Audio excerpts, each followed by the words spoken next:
নমস্কাৰ বন্ধু বান্ধৱীসকল, স্বাগতম জনাইছোঁ অন্য এটা জব আপডেট ভিডিঅ'লৈ। বন্ধু বান্ধৱীসকল, আজি নতুনকৈ মুকলি হোৱা বিভিন্ন ধৰণৰ প্ৰাইভেট জব আপডেটবোৰ আপোনালোকৰ বাবে পুনৰ লৈ আহিছোঁ। আশা কৰোঁ আপোনালোকে ভিডিঅ'টো চাই উপকৃত হ'ব। 1 নম্বৰ জবটো Archana trauma and orthopaedics hospital, Paltan Bazar, ডিব্ৰুগড়ৰ ফালৰ পৰা মুকলি হৈছে। ৰিচিপশ্যনিষ্ট ডে'ৰ বাবে 2টা পোষ্ট মুকলি হৈছে। ৰিচিপশ্যনিষ্ট নাইটৰ বাবে 1টা পোষ্ট, ফাৰ্মাচীৰ বাবে 1টা পোষ্ট আৰু বিলিঙৰ বাবে 1টা, ICU নাৰ্ছৰ 2টা পোষ্ট মুকলি হৈছে আৰু ইয়াৰ লগতে হাউচকিপিঙৰ বাবে 1টা পোষ্ট মুকলি হৈছে। জবকেইটাৰ বাবে যদি কোনোবা ইণ্টাৰেষ্টেড কেণ্ডিডেট আছে, তেখেতলোকে মেইল ID দিয়া হৈছে। মেইলৰ জৰিয়তে আপোনালোকে এপ্লাই কৰিব পাৰিব। মেইল ID দিয়া হৈছে, তাতে আপোনালোকৰ CV বা ৰিজিউমখন সোনকালে পঠিয়াই দিব আৰু মেইল কৰি CVখন পঠিয়াওঁতে ইমেইলৰ ছাবজেক্ট লাইনত আপোনালোকে কোনটো পোষ্টৰ বাবে আবেদন কৰিছে মেনশ্যন কৰি দিব। Applied for the post of, আপোনালোকে যোনটো পোষ্টৰ বাবে আবেদন কৰিছে সেইটো মেনশ্যন কৰি দিব। পাছলৈ যদি শ্বৰ্ট লিষ্টেড হয়, আপোনালোকক যোগাযোগ কৰা হ'ব বা ইণ্টাৰভিউ কাৰণে মতা হ'ব। 2 নম্বৰ জবটো জ্যোতি ফাৰ্মাচিউটিকেলছৰ ফালৰ পৰা মুকলি হৈছে। জ্যোতি ফাৰ্মাচিউটিকেলছ ৰিক্ৰুইটমেণ্ট একাউণ্টছ এক্সিকিউটিভ পোষ্টৰ বাবে কেণ্ডিডেট বিচৰা হৈছে। পোষ্ট 2টা বা 3টা মুকলি হৈছে। চেলাৰী মেনশ্যন কৰা নাই। এজ লিমিট মেনশ্যন কৰা হৈছে নট মোৰ দেন 40 ইয়াৰ্ছ। 40 ইয়াৰ্ছলৈকে আপোনালোকে এপ্লাই কৰিব পাৰিব জবটোৰ বাবে। এডুকেশ্যনেল কোৱালিফিকেশ্যন গ্ৰেজুৱেট বা BCom ডিগ্ৰী থকা কেণ্ডিডেটসকলক প্ৰিফাৰেঞ্চ দিয়া হ'ব। এক্সপিৰিয়েঞ্চ বিচৰা হৈছে minimum 2 years. Minimum 2 years having basic knowledge of Tally Prime, basic knowledge of accounts and inventory in Tally Prime. ইয়াৰ লগতে data entry like payment receipt and journal entry আৰু ইয়াৰ লগতে bank reconciliation, basic knowledge of GST, এইখিনি আপোনালোকৰ ভালদৰে knowledge থাকিব লাগিব। ইণ্টাৰেষ্টেড আৰু ইলিজিবল কেণ্ডিডেটসকলে জবকেইটাৰ বাবে আপোনালোকে জিমেইলৰ জৰিয়তে 12 আগষ্টৰ ভিতৰত এপ্লাই কৰিব লাগিব। মেইল ID দিয়া হৈছে, তাতে আপোনালোকৰ CV বা ৰিজিউমখন 12 আগষ্টৰ ভিতৰত পঠিয়াই দিব আৰু মেইল কৰি CVখন পঠিয়াওঁতে আপোনালোকে কোনটো পোষ্টৰ বাবে আবেদন কৰিছে, applied for the post of accounts executive এনেদৰে মেনশ্যন কৰিবলৈ নাপাহৰিব। পাছলৈ যদি শ্বৰ্ট লিষ্টেড হয়, আপোনালোকক যোগাযোগ কৰা হ'ব। 3 নম্বৰ জবটো গুৱাহাটীৰ ৰূপনগৰৰ কোচিং ইনষ্টিটিউটৰ ফালৰ পৰা মুকলি হৈছে। Required and office assistant, office assistant পোষ্টৰ বাবে কেণ্ডিডেট বিচৰা হৈছে। জবটোৰ বাবে আপোনালোকৰ DTP নলেজ ভালদৰে থাকিব লাগিব। Office assistant with the knowledge of DTP for a coaching institute at Rupnagar, Guwahati. Interested কেণ্ডিডেটসকলে জবটোৰ বাবে আপোনালোকে মেইলৰ জৰিয়তে আবেদন কৰিব পাৰিব আৰু জবটোৰ বাবে চেলাৰী দিয়া হ'ব 12,000 to 14,000 পাৰ মান্থ। ইচ্ছুক প্ৰাৰ্থীসকলে মেইল ID দিয়া হৈছে। মেইলৰ জৰিয়তে আপোনালোকৰ CVখন পঠিয়াওঁতে কোনটো পোষ্টৰ বাবে আবেদন কৰিছে, applied for the post of office assistant এনেদৰে মেনশ্যন কৰিবলৈ নাপাহৰিব। পাছলৈ যদি শ্বৰ্ট লিষ্টেড হয়, আপোনালোকক যোগাযোগ কৰা হ'ব। বন্ধু বান্ধৱীসকল, এইখিনিতে এটা আপোনালোকলৈ সৰু ৰিকুৱেষ্ট, ভিডিঅ'টো চাই যদি ভাল পাইছে লাইক এটা কৰিবলৈ নাপাহৰিব। লগতে আমাৰ চেনেলটো যদি প্ৰথমবাৰলৈ ভিজিট কৰিছে, ছাবস্ক্ৰাইব কৰি ল'ব। এনেকুৱা সকলো ধৰণৰ প্ৰাইভেট জব আপডেটবোৰ আপোনালোকে আমাৰ এই চেনেলটোৰ জৰিয়তে প্ৰতিদিনে পাই থাকিব। 4 নম্বৰ জবটো ইণ্টাৰনেশ্যনেল স্কুল গুৱাহাটীৰ ফালৰ পৰা মুকলি হৈছে। ইণ্টাৰনেশ্যনেল স্কুল গুৱাহাটী ৰিকুৱাৰ্ড 1 নম্বৰতে PGT টিচাৰ পোষ্টৰ বাবে ভালেমান ভেকেঞ্চি মুকলি হৈছে। Educational qualification post graduate degree in the 11 subject, লগতে BA ডিগ্ৰী থাকিব লাগিব।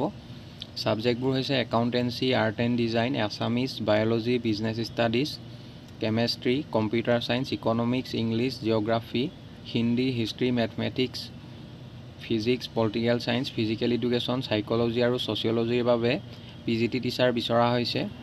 2 নম্বৰতে TGT টিচাৰ বিচৰা হৈছে আৰু educational qualification graduate with the relevant subject, লগতে BA ডিগ্ৰী থাকিব লাগিব। ছাবজেক্টবোৰ হৈছে Assamese, biology, chemistry, computer science, English, geography, Hindi, mathematics, physics, political science আৰু ছ'চিয়েল ছায়েন্সৰ বাবে TGT টিচাৰ বিচৰা হৈছে। জবকেইটাৰ বাবে আপোনালোকৰ কমিউনিকেশ্যন স্কিল ভাল হ'ব লাগিব। Good communication skills in English and digital লিটাৰেচি mandatory হয়। ইচ্ছুক প্ৰাৰ্থীসকলে জবকেইটাৰ বাবে আপোনালোকে 31 আগষ্টৰ ভিতৰত এপ্লাই কৰিব লাগিব। ইচ্ছুক প্ৰাৰ্থীসকলে মেইল ID দিয়া হৈছে। মেইলৰ জৰিয়তে আপোনালোকৰ CV বা ৰিজিউমখন 31 আগষ্টৰ ভিতৰত পঠিয়াই দিব আৰু ইয়াৰ লগতে আপোনালোকৰ CVখনৰ লগতে পাছপৰ্ট ছাইজ ফটোগ্ৰাফ এখন আপোনালোকে পঠিয়াই দিব আৰু মেইল কৰি CVখন পঠিয়াওঁতে ছাবজেক্ট লাইনত কোনটো পোষ্টৰ বাবে আবেদন কৰিছে, applied for the post of সেইটো মেনশ্যন কৰিবলৈ নাপাহৰিব। পাছলৈ যদি শ্বৰ্ট লিষ্টেড হয়, আপোনালোকক যোগাযোগ কৰা হ'ব বা আপোনালোকক ইণ্টাৰভিউ কাৰণে মতা হ'ব। 5 নম্বৰ জবটো চেলছ ৰিপ্ৰেজেণ্টেটিভৰ জব হয়। We are looking for a sales representative for Pepsi and Godfrey Phillips with customer focus and drive to join our sales team. The ideal candidate is passionate about serving clients needs and has a team mentality. ইচ্ছুক প্ৰাৰ্থীসকলে জবটোৰ বাবে আপোনালোকে যদি আৰু অধিক কিবা জানিব বিচাৰে, কণ্টেক্ট নম্বৰ দিয়া হৈছে 995444 51407 এই নাম্বাৰটোত আপোনালোকে 30 জুলাইৰ ভিতৰত যোগাযোগ কৰি ল'ব। 6 নম্বৰ জবটো CV ৰমন একাডেমী গোৱালপাৰা ফালৰ পৰা মুকলি হৈছে। CV ৰমন একাডেমী গোৱালপাৰাৰ ইকুইপমেণ্ট 1 নম্বৰতে ছাবজেক্ট টিচাৰ পোষ্ট এটা মুকলি হৈছে, বায়'লজিৰ বাবে বিচৰা হৈছে। জবটোৰ বাবে চেলাৰী দিয়া হ'ব মিনিমাম 25,000, লগতে HR দিয়া হ'ব house rent allowance. Age limit mention কৰা নাই, যিকোনো বয়সৰ কেণ্ডিডেটসকলে এপ্লাই কৰিব পাৰিব জবটোৰ বাবে। Educational qualification and experience, educational qualification MSc in biology বিচৰা হৈছে। লগতে জবটোৰ বাবে যিসকল কেণ্ডিডেটৰ ৰিলেটেড ফিল্ডত কাম কৰা অভিজ্ঞতা আছে তেখেতলোকক প্ৰিফাৰেঞ্চ দিয়া হ'ব। 2 নম্বৰতে ছাবজেক্ট টিচাৰ পোষ্ট এটা মুকলি হৈছে ইংলিছৰ, চেলাৰী দিয়া হ'ব 22,000 প্লাছ আৰু ইয়াৰ লগতে হাউচ ৰেণ্ট এলাউন্স দিয়া হ'ব। এজ লিমিট মেনশ্যন কৰা নাই, যিকোনো বয়সৰ কেণ্ডিডেটসকলে এপ্লাই কৰিব পাৰিব। Educational qualification and experience MA in English বিচৰা হৈছে এডুকেশ্যনেল কোৱালিফিকেশ্যন, লগতে যিসকল কেণ্ডিডেটৰ টিচিং এক্সপেৰিয়েঞ্চ আছে তেখেতলোকক প্ৰিফাৰেঞ্চ দিয়া হ'ব। ইচ্ছুক প্ৰাৰ্থীসকলে জবকেইটাৰ বাবে আপোনালোকে সম্পূৰ্ণ বিনামূলীয়াকৈ আবেদন কৰিব পাৰিব। ইয়াৰ বাবে কোনো ধৰণৰ ফিজ দিব নালাগে।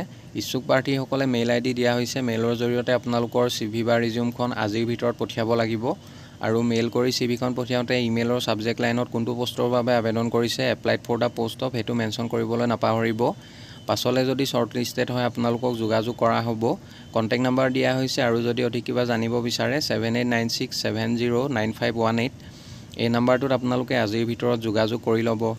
7 নম্বৰ জবটো Don Bosco higher secondary school যোৰহাটৰ ফালৰ পৰা মুকলি হৈছে। Requirement teacher for teaching in higher secondary classes, higher secondary ক্লাছেছৰ বাবে টিচাৰ বিচৰা হৈছে। ছাবজেক্টবোৰ হৈছে ছ'চিয়লজি ছাবজেক্টৰ বাবে টিচাৰ বিচৰা হৈছে। কোৱালিফিকেশ্যন MA ইন ছ'চিয়লজি, লগতে BA ডিগ্ৰী থকা কেণ্ডিডেটসকলক প্ৰিফাৰেঞ্চ দিয়া হ'ব। ইচ্ছুক প্ৰাৰ্থীসকলে জবটোৰ বাবে আপোনালোকে জিমেইলৰ জৰিয়তে আবেদন কৰিব পাৰিব। মেইল ID দিয়া হৈছে, তাতে আপোনালোকৰ CV বা ৰিজিউমখন সোনকালে পঠিয়াই দিব আৰু মেইল কৰি CVখন পঠিয়াওঁতে ছাবজেক্ট লাইনত কোনটো পোষ্টৰ বাবে আবেদন কৰিছে মেনশ্যন কৰিবলৈ নাপাহৰিব। Applied for the post of sociology teacher এনেদৰে মেনশ্যন কৰি দিব। পাছলৈ যদি শ্বৰ্ট লিষ্টেড হয় আপোনালোকক যোগাযোগ কৰা হ'ব। 8 নম্বৰ জবটো CEC Patharkuweri DDM school campus VIP ৰোডৰ ফালৰ পৰা মুকলি হৈছে। পোষ্টবিলাক হৈছে A নম্বৰতে software faculty, B number female counsellor, C নম্বৰতে office assistant, D number spoken English faculty, E number journalism faculty আৰু F নম্বৰতে টুৰিজম ফেকাল্টি। পোষ্টকেইটাৰ বাবে কেণ্ডিডেট বিচৰা হৈছে। ইচ্ছুক প্ৰাৰ্থীসকলে জবকেইটাৰ বাবে আপোনালোকে 1 আগষ্টৰ ভিতৰত এপ্লাই কৰিব লাগিব। কণ্টেক্ট নাম্বাৰ দিয়া হৈছে আৰু যদি অধিক কিবা জানিব বিচাৰে আপোনালোকে অফিচ আৱাৰ্ছত যোগাযোগ কৰিব পাৰিব। 7086600257 এই নাম্বাৰটোত আপোনালোকে অফিচ আৱাৰ্ছত সোনকালে যোগাযোগ কৰি ল'ব। বন্ধু বান্ধৱীসকল, আশা কৰোঁ আপোনালোকে ভিডিঅ'টো চাই উপকৃত হ'ব। অহাকালিলৈ পুনৰ আন এটা নতুন জব আপডেট ভিডিঅ'ৰ সৈতে আপোনালোকক লগ পাম আৰু আপোনালোকে যদি এতিয়ালৈকে আমাৰ চেনেলটো ছাবস্ক্ৰাইব কৰা নাই ছাবস্ক্ৰাইব কৰি ল'ব। এনেকুৱা সকলো ধৰণৰ প্ৰাইভেট জব আপডেটবোৰ আপোনালোকে আমাৰ এই চেনেলটোৰ জৰিয়তে প্ৰতিদিনে পাই থাকিব। ধন্যবাদ।